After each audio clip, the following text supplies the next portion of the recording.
This is PG. And Jaward, Welcome to MendzTV.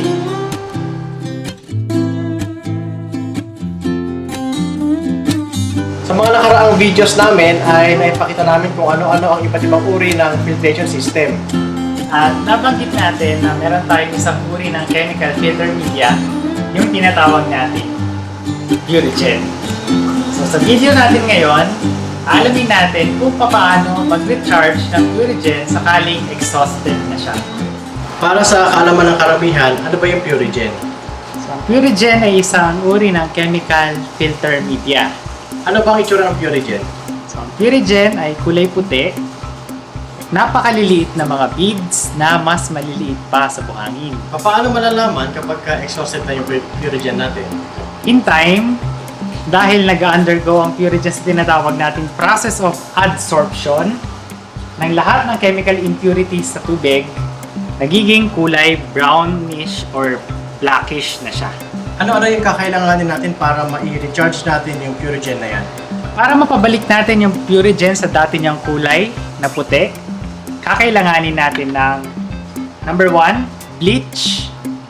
So sa pagpili natin ng bleach, kailangan natin yung original at walang halong bleach. As in, plain bleach lamang.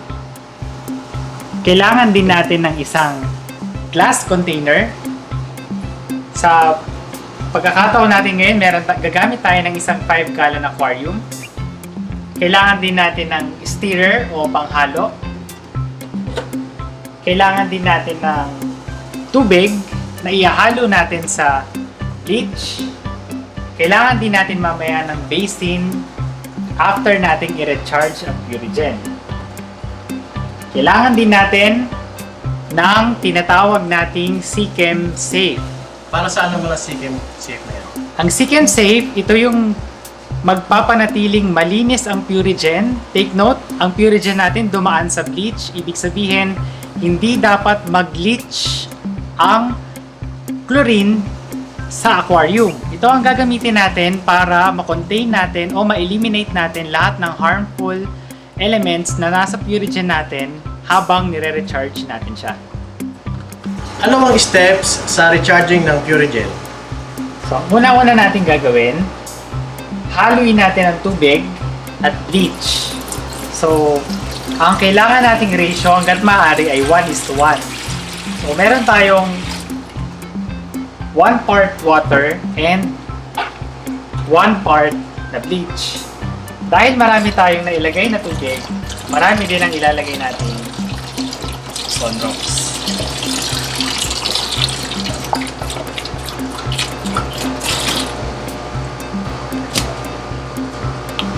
So, naubos na natin yung bleach.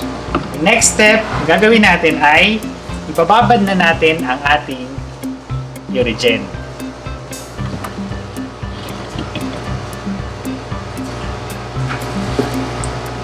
Ilang minuto ang pagbabad ng Purigen? Pwedeng umabot ng kalahating araw ang pagbabad natin sa Purigen, pwede ring mas maaga pa.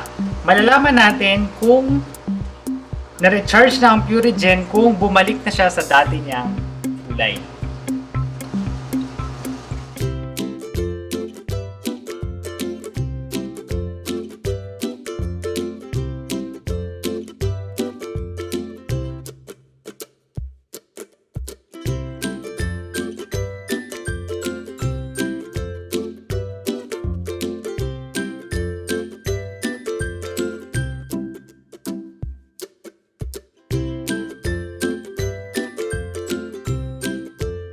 So, after 1 day, ito na yung itsura ng Purigen natin.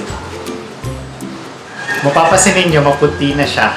Hindi katulad nung una natin siyang nakita na kulay brownish or reddish. So ano ang next step na? Ang next step na gagawin natin, uhugasan natin lahat ng Purigen sa running water. Kailangan nating tanggalin via rubbing yung Sonrox o yung Clorox na ginamit natin sa pag-recharge doon sa Purigen. Okay.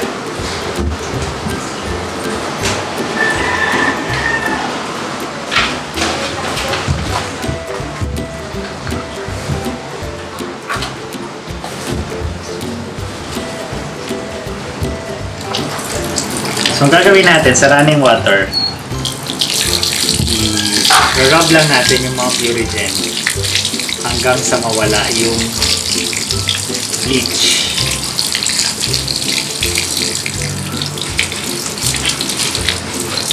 So, maamoy natin yung Purigen na amoy bleach. Malakas pa rin ang amoy ng bleach.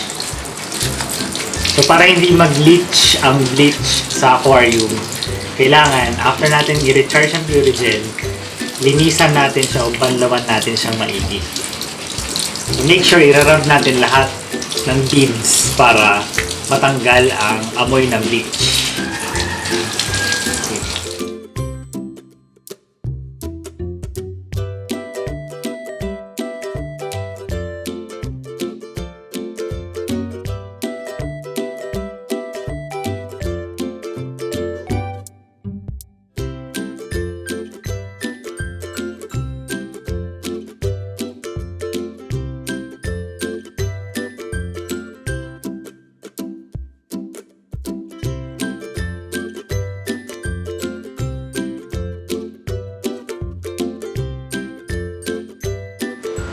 So matapos na linisan sa running water, ano na ang next step? Ang susunod natin gagawin, iti-treat na natin yung Purigen sa Seek and Save. So meron tayo ditong tinatawag na Seek and Save. Ang Seek and Save ay powdered form ng Seek and Prime. Ang main purpose ng Seek and Save ay tanggalin yung chlorine, chloramine at ibang harmful elements sa tubig. So siya ang gagamitin natin sa pagtanggal ng bleach doon sa ating mga Purigen. Ang dosing instructions sa Seek and Save, kung mapapansin ninyo, ang 1/4 teaspoon ay good for 300 gallons of water. So kung nakita ninyo doon sa nakaraang video natin sa filtration, yung aquarium natin na 180 gallons, take note, 1/8 teaspoon lang ang kailangan natin dito sa Seek and Save para matreat natin yung tubig. So ngayon, dahil Purigen ay isang chemical filter media, gagamit tayo ng at least 1/2 teaspoon na concentrated dito sa maliit na volume ng tubig para sigurado tayong matanggal natin lahat ng bleach content nitong Purigen. So ang gagawin natin, kuha tayo dito sa Seek and Save. So, estimate lang natin yung teaspoon. Lagay natin dito sa tubig. Then, saka natin siya haluin. So, after nating haluin,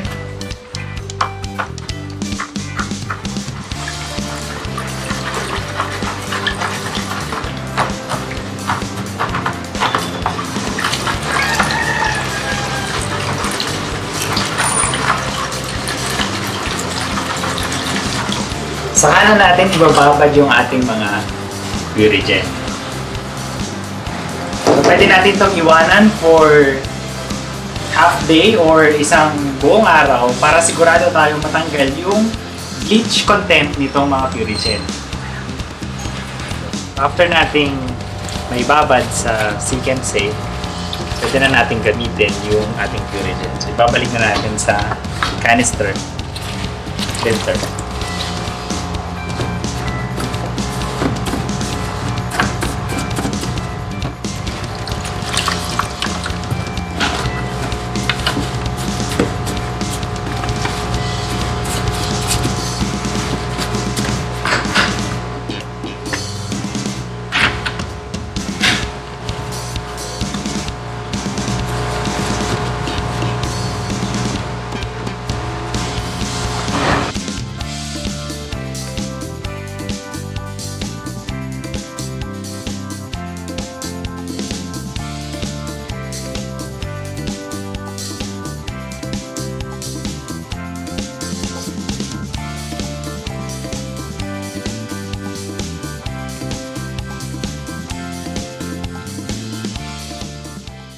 So that's it, the proper way on how to recharge Purigen.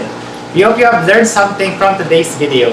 Para sa mga hindi pa nakakapag-subscribe, don't forget to subscribe and hit the notification bell. At para sa mga subscriber naman namin, ay salamat sa suporta. Salamat ng marami.